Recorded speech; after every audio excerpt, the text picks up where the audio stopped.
কাশ্মীরের পেহেলগাঁও হামলায় নিহত পর্যটকদের স্মৃতিতে রক্তদান শিবির রঘুনাথপুরে। কাশ্মীরের পেহেলগাঁও এলাকায় জঙ্গি হামলায় নিহত পর্যটকদের স্মৃতিতে পুরুলিয়া জেলার রঘুনাথপুরে আয়োজিত হল স্বেচ্ছায় রক্তদান শিবির। চাটন কালী শিব মন্দির কমিটি এবং বন্ধু পরিবার নামক একটি স্বেচ্ছাসেবী সংস্থার যৌথ উদ্যোগে আয়োজিত হয় এই মানবিক উদ্যোগ। এদিন পুরুষ ও মহিলাদের সক্রিয় অংশগ্রহণে শিবিরটি প্রাণবন্ত হয়ে ওঠে। সন্ত্রাসের বিরুদ্ধে মানবতার বার্তা ছড়িয়ে দেওয়ার লক্ষ্যে এই উদ্যোগ নেওয়া হয়েছে বলে জানিয়েছেন আয়োজকরা। তাদের মতে এই রক্তদান শিবির শুধুমাত্র একটি সামাজিক দায়িত্ব নয়, বরং শহীদদের প্রতি শ্রদ্ধার নিদর্শনও বটে।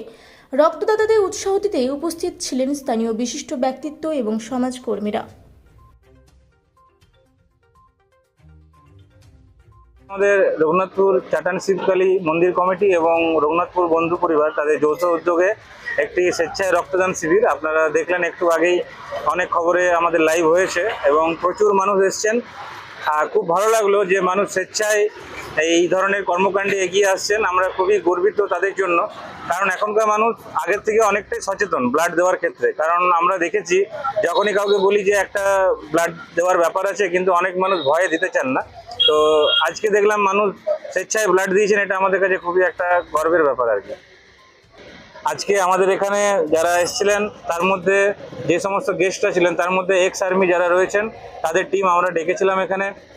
তারাও তাদের মধ্যে অনেকে ব্লাড দিয়েছেন এবং তারা খুবই আমাদেরকে সহযোগিতা করেছেন। এবং তার সাথে ওনারা যেহেতু দেশের কাজ করে এসছেন একটা সময়, আমাদেরকে ওনারা সময় দিয়েছেন বা আমরা তাদেরকে পাশে পেয়েছি, এটা আমাদের কাছে খুবই একটা দারুণ একটা ব্যাপার। এটা একটা মানুষের কাছে বার্তা যাওয়া দরকার যে যারা দেশ সেবায় নিজেকে নিয়োগ করেছেন তারা এই ধরনের কর্মকাণ্ডের সাথে যুক্ত থাকেন, এটা খুবই একটা ভালো ব্যাপার। এবং আমি একটা কথা বলি, আমরা আজকে 51 জন ডোনার করে তারপর স্টপ করে দিয়েছি। আমাদের তার মাঝেও 17 থেকে 18 জন মানুষের কিন্তু কারোর হয়তো শারীরিক অসুস্থতা বা কেউ হয়তো কারো প্রেশার বেশি আছে, এই সমস্ত কারণের জন্য দিতে পারেনি, তারা কিন্তু ঘুরে গেছেন।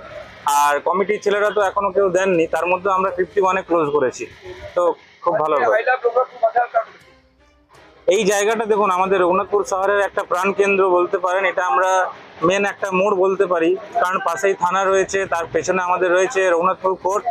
তো এইখানে আমরা কাছারি মোড় যেটা বলি, এটা আমাদের রঘুনাথপুরের একটা মেন পয়েন্ট আর কি, আমাদের রঘুনাথপুর শহরের। সেখানে মানুষের ঢল প্রচুর দেখা যায়, প্রচুর মানুষ বিভিন্ন কাজ কর্মক্ষেত্রে এখানে আসেন।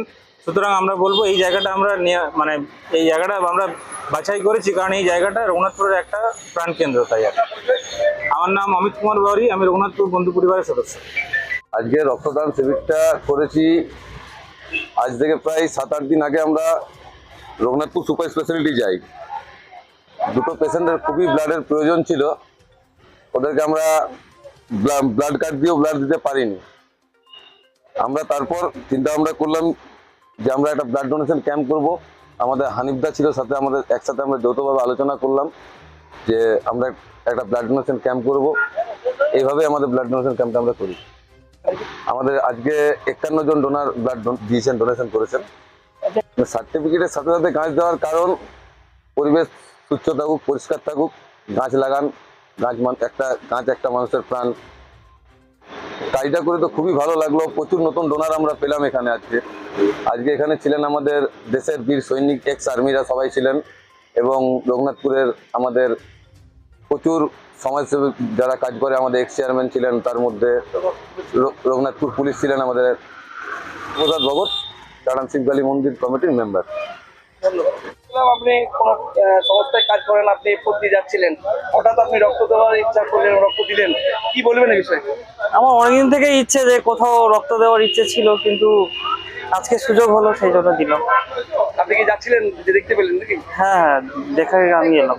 এই প্রথমবার এলাম। আপনি কোথা থেকে আসছেন? আমি বাড়ি হলদিয়ায়, চাকরি সূত্রে এখানে থাকি। ঠিক আছে। হ্যাঁ, থাকি। আমার নাম শেখ রাকিবুল।